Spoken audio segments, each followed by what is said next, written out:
Jueves 29 de julio y hoy vamos con la lección número 25 del libro de los Efesios. Vamos con el video de YouTube número 35. Así que bienvenido a todos quienes están en Facebook y quienes se encuentran en YouTube en esta jornada. Así que jornada gloriosa y maravillosa. Y vamos con la lección. Pídala, solicite la lección. Saludos Renato, un gran abrazo, bendiciones pastor. Saludos Erika Ramos, allá en Valdivia, Renato, acá en la región metropolitana. Un gran abrazo a cada uno de ustedes. Vamos con la enseñanza, lección 25. Nos quedan 2, 3 lecciones más del estudio del libro de los Efesios. Bien, pues, entonces estamos ya entrando al capítulo 6. Mira cómo hemos avanzado, ¿eh? En este mensaje, que es el capítulo 6, del versículo 10 en adelante. En realidad es todo el capítulo 6 del libro de los Efesios. Esta es una sección estratégica de este libro. Hemos visto toda la revelación de lo que es el cuerpo de Cristo, de lo que es la iglesia, en los 5 capítulos anteriores. Y en este libro, y en este capítulo, Pablo nos introduce en lo que es la batalla espiritual. La palabra griega traducida de iglesia es eclesía,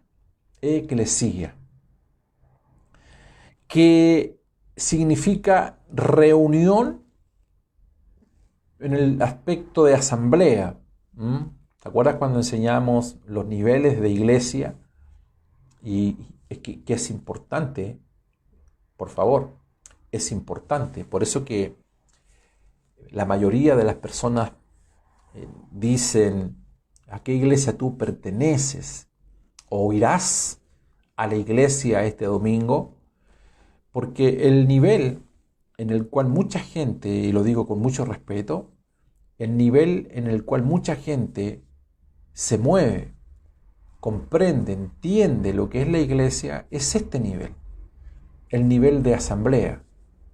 Para ellos la iglesia es el domingo en la dirección, en la calle, tanto en la esquina de tal lugar.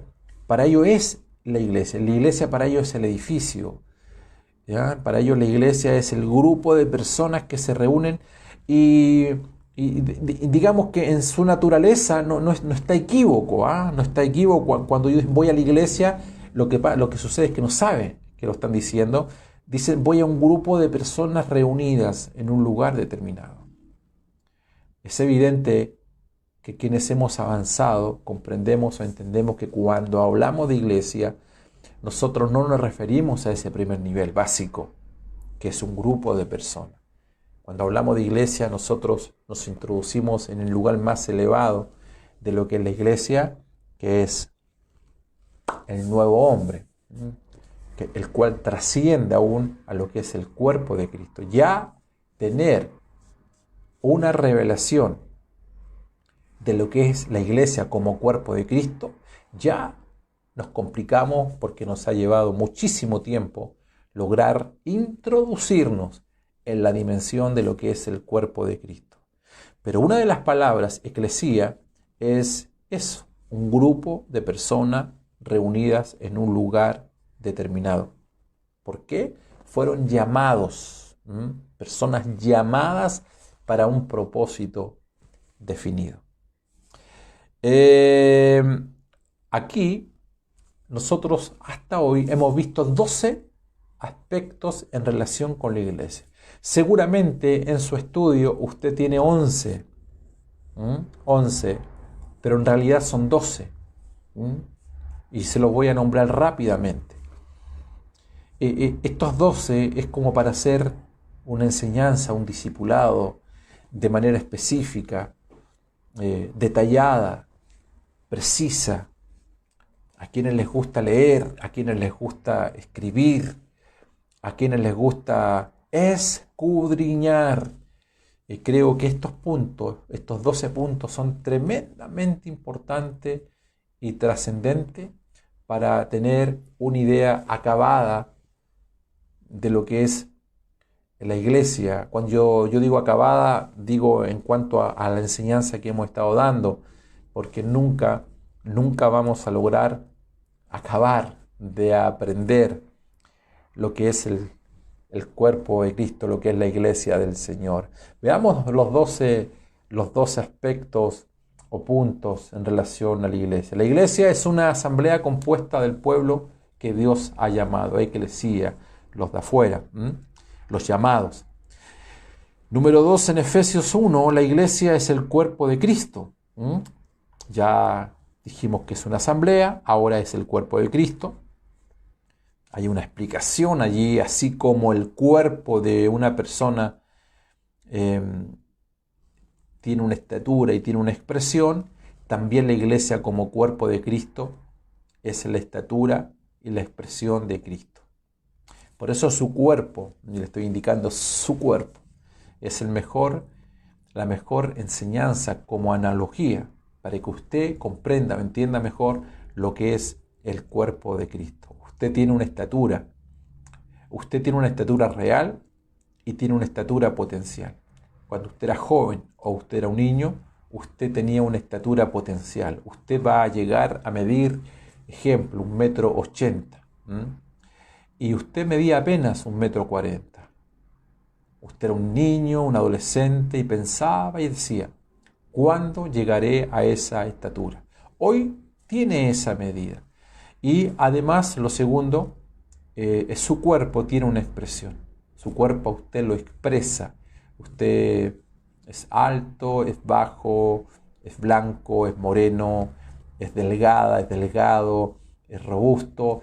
Su cuerpo a usted lo expresa. Aunque nadie sepa su nombre, hay características en usted que lo evidencian, que lo exponen ante los demás. La iglesia es el cuerpo de Cristo y tiene una estatura y tiene una expresión. Nosotros somos su expresión. Por tanto, cuando nos miramos al espejo, nosotros nos estamos mirando a ver qué tanto nos parecemos en cuanto a su estatura y en cuanto a su expresión. Número 3, como cuerpo de Cristo, la iglesia es la plenitud de aquel que todo lo llena en todo. Todo lo llena en todo. No hay espacio para mí. No hay rincón para mí. No hay lugar para el yo. Él lo llena todo y en todos. 4. En Efesios 2:10, Pablo indica que la iglesia es el poema o el poema de Dios, su obra maestra. Su obra maestra. ¿Qué frase más poética es la que usa el apóstol acá? Un poema. ¿Sabía usted aquello? Que usted es un poema de Dios. ¿Correcto? Los poemas no significa que el poema sale el problema se expresa una vez que está escrito, pero el poema siempre estuvo en el corazón del poeta. Usted siempre estuvo en el corazón de Dios. No sé si me explico bien, pero eso es lo que usted representa para Dios. Una expresión, un poema de Dios. Usted es la obra, el hombre es la obra maestra de Dios. Algo irrepetible, incomparable. Cuando Dios a usted le dice que es una princesa, que es un príncipe. Cuando Dios le dice a usted que es la niña de los ojos de Dios, Dios no está jugando a ser un poeta simplemente. Él lo es. Él está diciendo declaraciones reales de lo que usted significa. Por lo tanto y por lo mismo, no acepte que nadie le diga lo contrario a ese alineamiento y a ese propósito. Todo lo que se salga de ese propósito se sale del alineamiento de Dios. No aceptes que te maldigan. No aceptes que te maldigan. Me escuchó bien, me escuchó bien. No aceptes que alguien le diga algo bajo la demanda de lo que Dios declara de usted. Ni su esposa, ni su esposo, ni sus hijos, nadie. No acepte palabras opuestas a lo que Dios ha establecido de usted. Por eso que la iglesia es consumada allí en la dimensión de las regiones celestiales. Allí estamos nosotros. Todo lo que ocurre acá abajo, no lo digo en cuanto a geografía, no es arriba ni es abajo en cuanto a lugares, a localidades, a latitudes, no estoy a locaciones, no estoy hablando de eso. Estoy hablando a naturalezas. Cuando usted está arriba, sentado en los lugares celestiales, no mira hacia arriba, porque estamos acá, pero estamos sustentados en una naturaleza poderosa. Eso es la iglesia, eso no resiste más análisis. Por eso los políticos no pueden hablar de la iglesia. Por eso los sociólogos no pueden. Ningún sociólogo, ningún psicólogo, ningún político puede dar un análisis objetivo de lo que puede ocurrir, de lo que está ocurriendo. Sin embargo, la iglesia del Señor, baluarte poderoso, sigue transitando sin manchas y sin arrugas, porque la iglesia no la puede corromper este mundo que responde a otra naturaleza. Por eso somos distintos, usted y yo. Somos poema, un poema de Dios. Número 5. La iglesia es el nuevo hombre corporativo, creados en Cristo Jesús. La iglesia es el nuevo hombre. Tiene propósitos, está en el mundo, está en Noruega, está en África, está en Rusia, está en Chile, está en Centroamérica, está en Canadá. Estamos en todo lugar. Ese es el nuevo hombre corporativo. Número 6. La iglesia también representa la ciudadanía de Dios. Y cuando hablamos ciudadanía, estamos hablando de códigos del reino. Cada ciudadano de una nación responde a los códigos, a la constitución de esa nación. Es cierto, por lo mismo es importante definir cada uno de estos aspectos, porque cada uno de estos aspectos representa para nosotros un actuar, un vivir distinto. ¿Me explico? Somos los hijos del Señor, tenemos un Padre. Sin duda que sí. También tenemos un Señor. Somos sus servidores. Tenemos un Dios. Somos su creación. Pero tenemos un Rey y somos ciudadanos. ¿Me explico? Si tenemos un Rey es porque tenemos una ciudadanía. Y si tenemos una ciudadanía, respondemos a esa constitución. ¿Cómo expresamos? En el contexto que somos embajadores. Y un embajador, al ser ciudadano de un reino, no tiene vida personal o vida privada. Toda nuestra vida es pública. Por eso la Biblia dice, somos carta abierta, leídas por todos. Sigamos también otro código acá. Somos la familia de Dios. Hay lazos. Por eso yo a ustedes les extraño. Por eso quiero verles. Por eso con algunos de ustedes quiero comerme un asado. ¿Cuántos dicen amén? Con otras hermanas a las cuales extraño mucho, tomarme unos mates allí en el sur de Chile.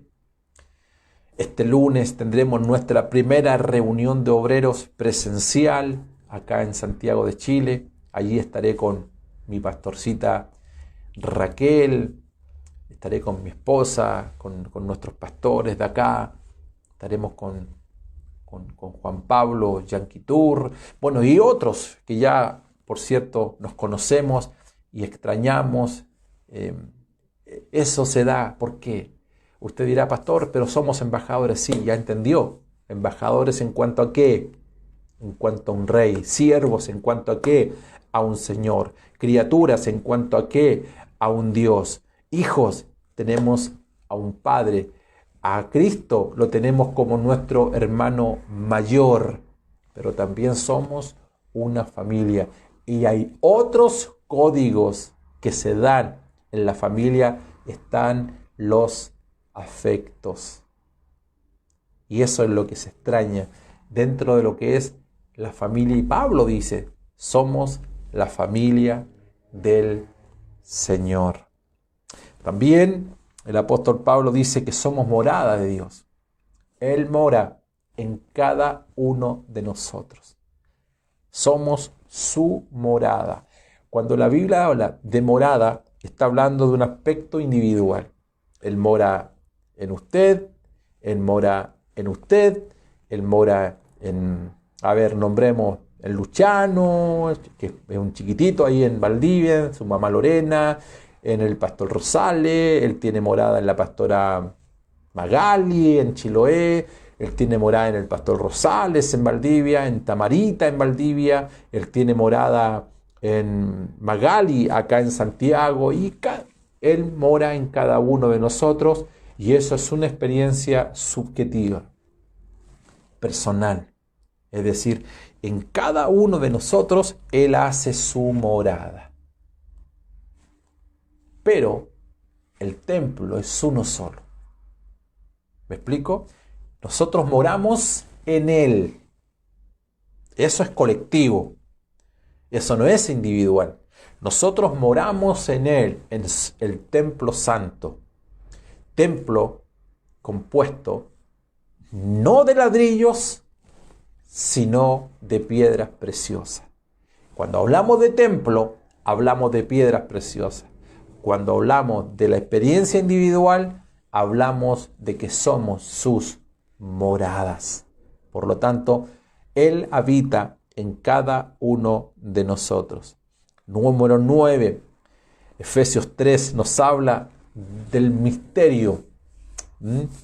Habla del misterio de Cristo. El misterio de Cristo. Cristo es la expresión del Padre. Él es la imagen del Dios invisible. El Padre era un misterio. Mayor misterio era que el Padre tenía un hijo. Ni hablar el misterio de que el hijo tenía una novia. Imagínate usted, imagínese. Esto parece broma, pero es así. En la mente religiosa, ellos no comprendían que el Padre tenía un hijo. Pero Cristo vino a revelar el misterio del Padre. Pero la iglesia está para revelar el misterio de Cristo. ¿Y cuál es el misterio de Cristo? Lo dice Pablo. Cristo en vosotros, la esperanza en gloria. Y cuando algo ha estado escondido, oculto, Pablo dice que esto estuvo oculto por todas las edades pasadas. Y esto me encanta a mí. Me emociona. ¿Sabes por qué me emociona? Porque uno escucha gente, yo siempre digo, no lo digo en un acto de reírme o ser peyorativo, solo cuento experiencias reales.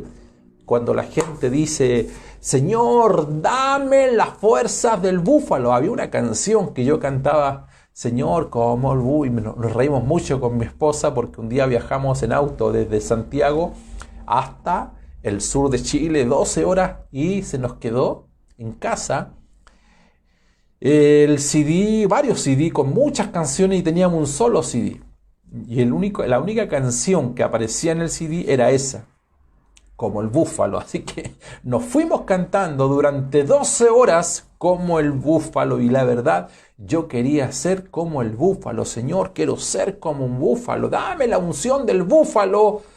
Después creí que iba avanzando y comencé a pedir la oración de Elías, la unción de Elías, Señor, la unción de milagros de Eliseo y la unción de Moisés para abrir mares y me di cuenta que Juan dice que nosotros tenemos una unción mayor que Moisés, una unción mayor que David. Señor, quiero la unción de David. Y una unción mayor que el búfalo, y mayor que Eliseo, y mayor que Elías. ¿Sabes cuál es? La unción del Dios 3 veces santo. Pero no termina allí la historia. Estamos hablando la revelación de un misterio que estuvo oculto por todas las edades pasadas. ¿A qué nos referimos? Que cuando dice el apóstol Pablo, que cuando Cristo desciende a las profundidades y liberó la cautividad, y tomando la cautividad, ¿a qué cautividad se refiere? Se refiere a aquellos que miraban la cruz hacia el futuro como esperanza. Ellos no entendían, avanzaron en gracia muy mínima. Alguien vio por allí en el desierto al invisible. Otro le llamó una ciudad cuyo arquitecto y constructor era Dios. David tuvo la revelación y llevó el arca al patio. Le llamamos el tabernáculo de David. Pero todo aquello responde a sombra, tipo y figura. Porque la realidad no estaba, era un misterio. Ellos tenían la fotografía. Sin embargo, Jesús dijo a todos aquellos que nacen en el reino, son mayores que Juan y que todos los del Antiguo Testamento, porque ellos solamente tuvieron la sombra, los tipos y figuras. Y usted tiene la realidad. No necesita la unción del búfalo, porque hoy tiene la realidad, la fuente que se encuentra y se concentra dentro de ti. El misterio fue revelado. Todos los días van cayendo velos de nuestras vidas. ¿Cuántos de ustedes glorifican al Señor en esta jornada? Esto es tremendamente emocionante. De verdad. Esto es glorioso. Esto es glorioso. Aleluya. El número 10, Pablo usa la frase, al igual que al principio, la plenitud de Dios. Lo que es similar a la expresión. La plenitud es su expresión de aquel que lo llena todo. ¿Qué significa aquello?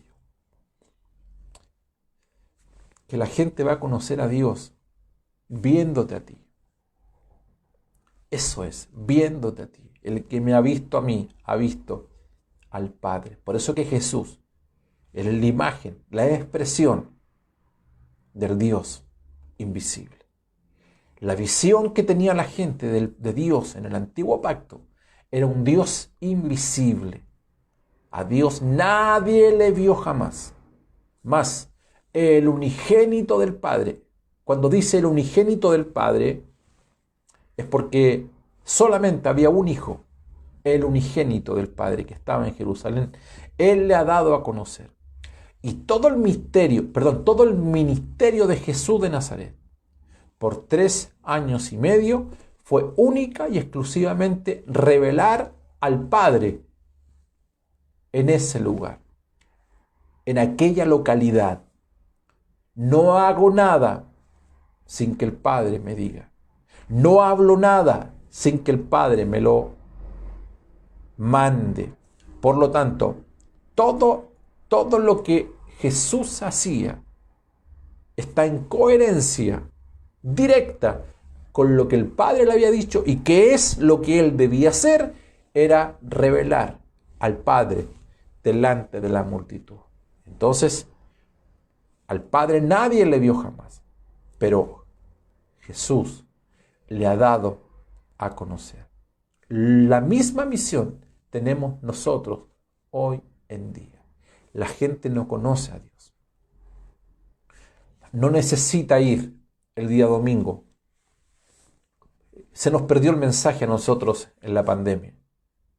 ¿Correcto? ¿En qué sentido? Porque si alguien nos decía, no, yo quiero ir a la iglesia, voy a usar esa frase, el domingo, uno le podía decir, no, la iglesia está cerrada porque estamos en cuarentena. Las iglesias están cerradas porque están en pandemia. Por lo tanto, no hay revelación del misterio. ¿Cómo llevamos a la gente, nosotros, a Dios, si el local está cerrado? Si en nuestra mente la iglesia está cerrada. Sin embargo, Jesús, mira, ¿quieren conocer al Padre? Bien, el que me ha visto a mí, ha visto al Padre. Y luego dice, yo lo llevo al Padre. ¿Cómo lo llevo? Acompáñenme, vamos a la sinagoga el sábado. No dijo eso. Acompáñenme, vamos a hacer sacrificios el día sábado. No. Él dijo, ¿ustedes quieren conocer al Padre? Bien, pues síganme, vamos. Pero no vamos a caminar geográficamente. Él dijo, no, yo soy el camino. Yo soy la verdad. Y yo soy la vida. El que me ha visto, está hablando de expresión. El que me ha visto a mí, ya está viendo al Padre y al Dios que ustedes creen que es invisible. Le está diciendo, Él no es invisible porque yo soy su expresión. Caminen en mí y no morirán. Por lo tanto, al revelar al Padre, luego deja a la iglesia para que la iglesia revele al Hijo en su plenitud y expresión. No tienes que llevar a la gente necesariamente el domingo o el sábado o el jueves porque están cerrados los templos, por decirlo así. Tú muestra el camino. Con tu forma, hemos visto y hemos profundizado tanto durante este año estos puntos. Tus palabras son distintas, tu comportamiento es distinto. No es que prediques en una esquina con una Biblia, si lo haces bien, no hay problema en aquello, pero el punto no va por allí. Hemos hecho eso y muchas cosas más y la sociedad no cambia, porque la sociedad simplemente quiere ver expresión en comportamiento de vida y en amor, en hechos concretos, que lo que tú hablas, lo que tú dices, lo que tú muestras, está en coherencia con lo que el Padre nos está indicando. Número 11. La iglesia es la novia que satisface los deseos de Cristo. Número 12. Finalmente, el guerrero. La iglesia es el guerrero que derrota al enemigo de Dios. Y este es el punto al cual nosotros nos vamos a sumar a partir de hoy, aunque nos quedan poquitos minutos, para llegar a Efesios capítulo 6. Mira todos los puntos anteriores. Todos los puntos anteriores tienen que ver con entrar, profundizar, accesar a las dimensiones desconocidas. Todo un misterio, pero que hoy día ha sido revelado Cristo en nosotros y podemos accesar a la familia, a la morada, al misterio, a la plenitud, a la novia, para finalmente llegar al capítulo 6 y recién entender y comprender qué significa cuando hablamos de la armadura de Dios. El guerrero que derrota al enemigo es el punto 12. Como novia, la iglesia necesita amor y luz, pero como guerrero, la iglesia necesita el poder y la armadura de Dios. Repito esto último.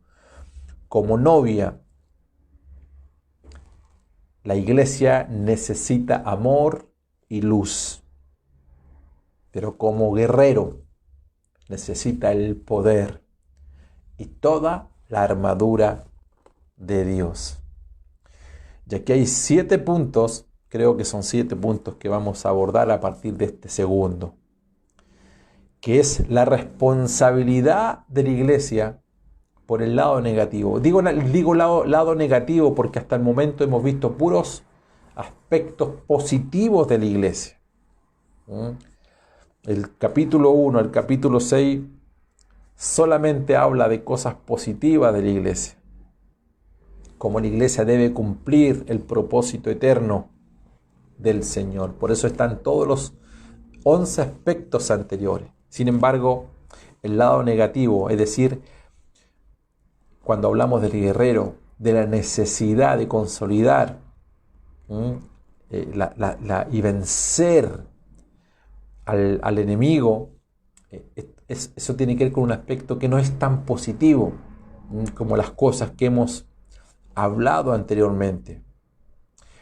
El lado positivo, los primeros 5 capítulos, la iglesia es descrita de muchas maneras con relación al cumplimiento del propósito eterno de Dios. Y por el lado negativo, el capítulo 6 presenta a la iglesia como un guerrero, el cual derrota al enemigo de Dios, que es el diablo.